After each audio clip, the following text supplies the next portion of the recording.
Welcome to Children's Worship. This week's affirmation is I feel for inner guidance before I act. When we say inner guidance, let's point at our head. And when we say before, let's do this. This is the ASL American Sign Language symbol for before. You make one hand come before the other hand. I feel for inner guidance before I act. Which of these two lines is longer? Is the top line longer? Is the bottom line longer?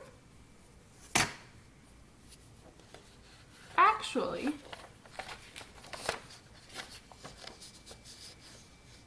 if we use a ruler, the top line is 7 inches long, and the bottom line is also 7 inches long. It's just the arrows at either end that make one line look longer than the other. For this activity, you'll either need a dark room, or if you can't make your room dark enough, a blindfold will also work. I'm going to put my blindfold on. You can use a tie or a bandana or any other piece of fabric that you can tie around your head. I'm going to lift it up just to turn my camera down, but I'll put it right back on. Then you're going to need a piece of paper and a marker or something else to draw with. And I'm going to ask you to draw a simple drawing, and you're going to do your best to do it without looking. First, I'd like you to draw a simple house. It can just be a roof and some walls. Then beside the house, I'd like you to put some flowers.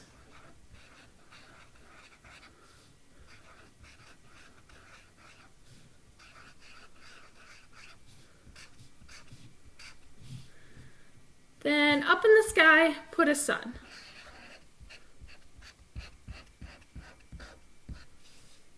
Then go back to your house, and I want you to add a door with a little dot for a doorknob and some windows. Go back to your flowers and put some grass in front of them. Now go back to the sun and put a smiley face on it. Now open your eyes and look at your drawing. Your drawing probably looks a little silly like mine. These windows and door are not in the right place. The roof doesn't end where it should on the house. The smiley face is not on the sun. This flower's stem is off to the side and the grass is way down here. This shows us that sometimes moving through life without inner guidance can be like trying to see without light. Light makes many things possible. What kind of hat is this? Why do people wear a hat like this? That's right, graduation. Graduation is a benchmark event in the lives of people. It means you know something. But do you know everything? No. When does a person know everything? Never. What is the difference between knowledge and wisdom?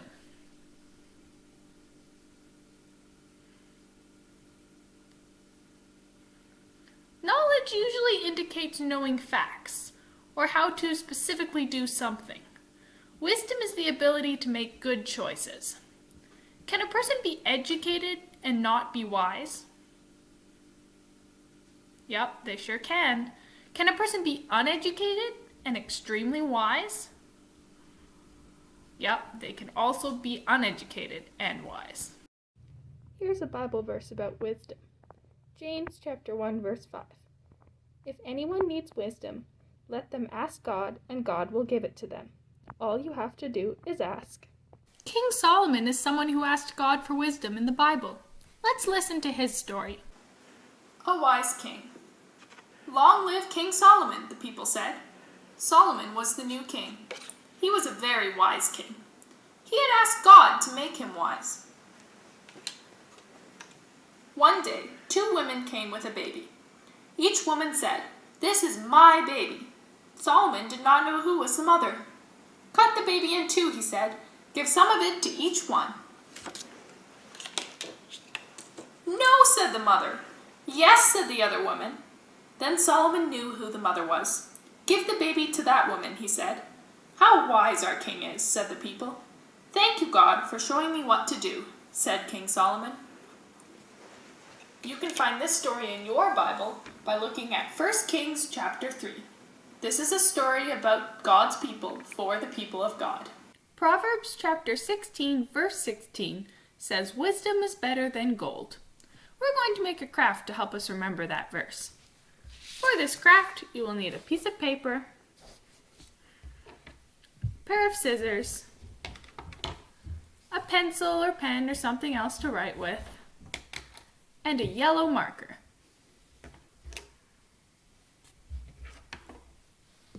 The first part of the craft we're going to make is a treasure chest. To make a treasure chest, we need to first turn this rectangular sheet of paper into a square sheet of paper. To do that, you're going to take this short edge and line it up with this long edge.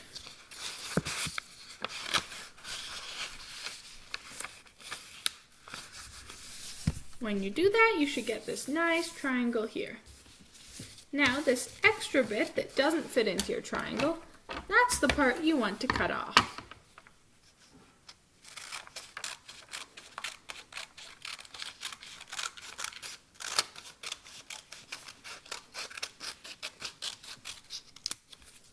Now keep this extra bit because we're going to use it later.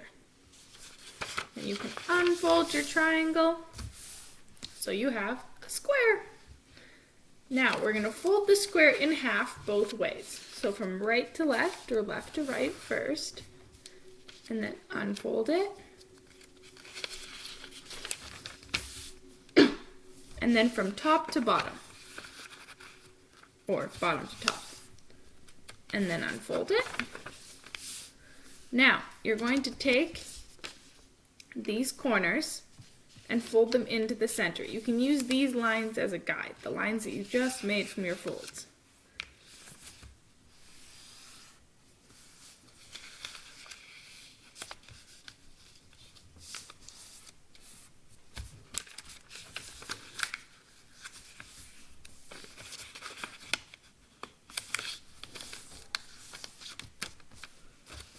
So it should look like this.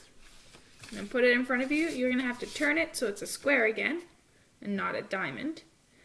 And now you're going to fold the outside edges on the right and left into the middle. So pretend there's an imaginary line in the middle that'll line up with this point where everything connects. And fold the side till it reaches that point.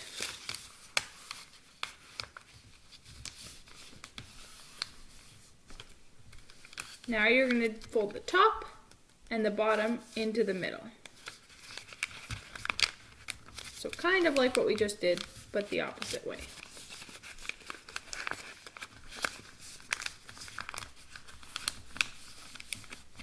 Now your paper should look like this. And now you're going to unfold almost everything we did. What you're going to leave folded is these two big side flaps, just like that. Now, this part's a little complicated. This square here, you're going to take this point and fold it so it's over here. So this point is going to go here.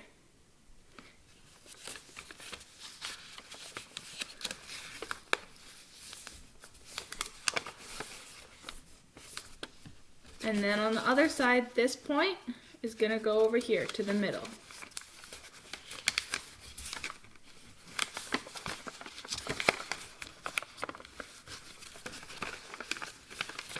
So when you do that, we go back to here.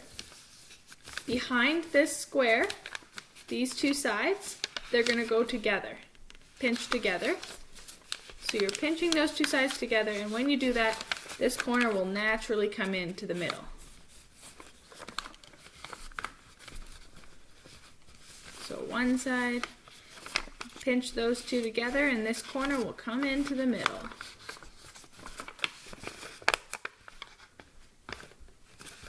Then we're going to do the same thing on the bottom. So you're going to pinch the two sides together. Here, I'll turn it around so it looks the same. And that corner here will come into the middle. So go behind this square on the outside edge, pinch the sides together, and it'll go into the middle. Now you're going to take, so when you pinch these together, it kind of folds into like a 3D shape. Now you're going to take this part that's sticking out and you're going to fold it down. And when you fold it down, you cover up those folds that you just folded into the middle. Also, when you fold it down, this triangle at the top will go and fit in this space right here where there's a space for a triangle. So you can take it and put it in that space. And then you're going to do the same thing on the other side. So when you fold this over where those points come in to cover them up,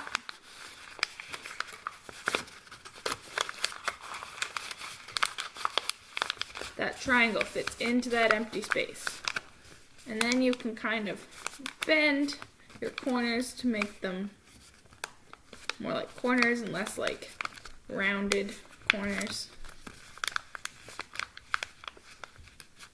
And you have a treasure chest.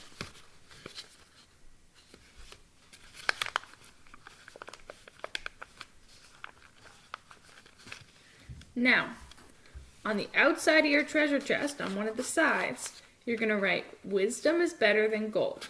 Proverbs 16:16. You might need to put your hand behind it so that you can write on it.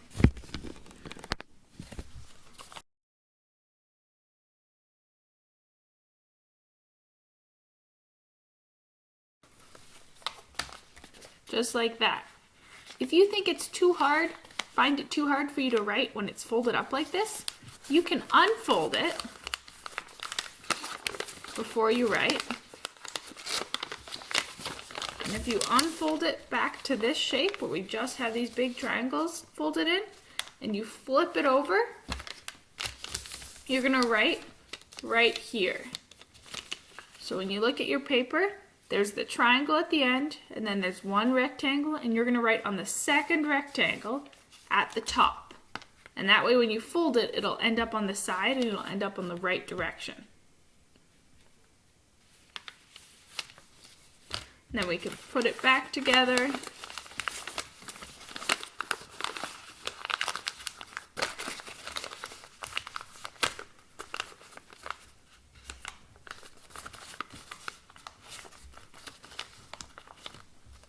Now we have our treasure chest.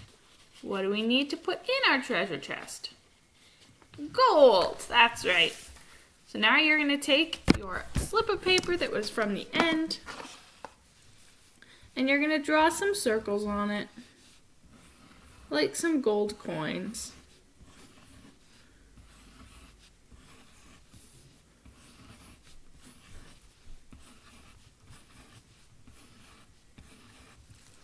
And you're going to take your yellow marker or pencil crayon or crayon, color those circles yellow.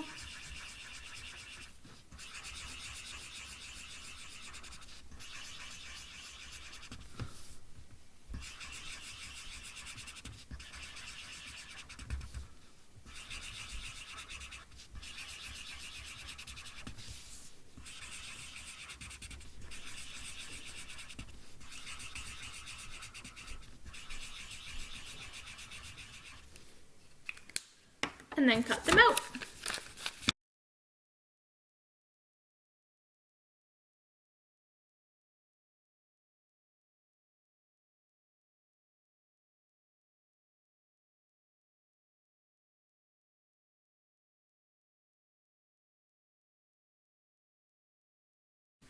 And then you can take your gold coins and put them in your treasure chest.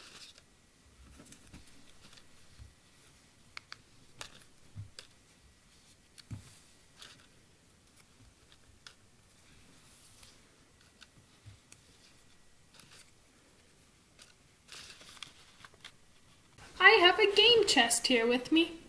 There are 56 different games in this box. There's some game boards. They have things on both sides.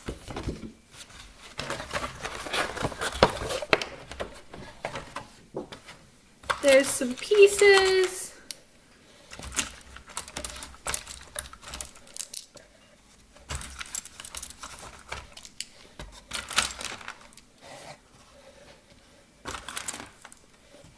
All kinds of things in here. There's a dice.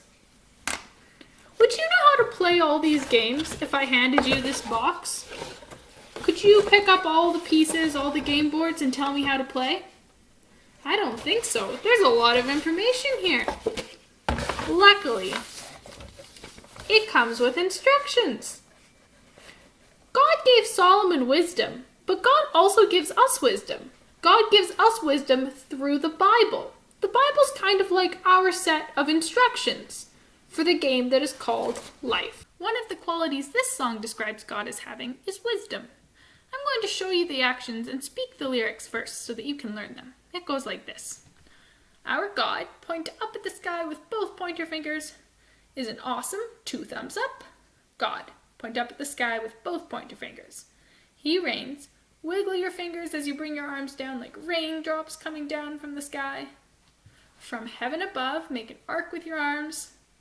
With wisdom, point at your head. Power, like you're flexing your arms because you're really strong.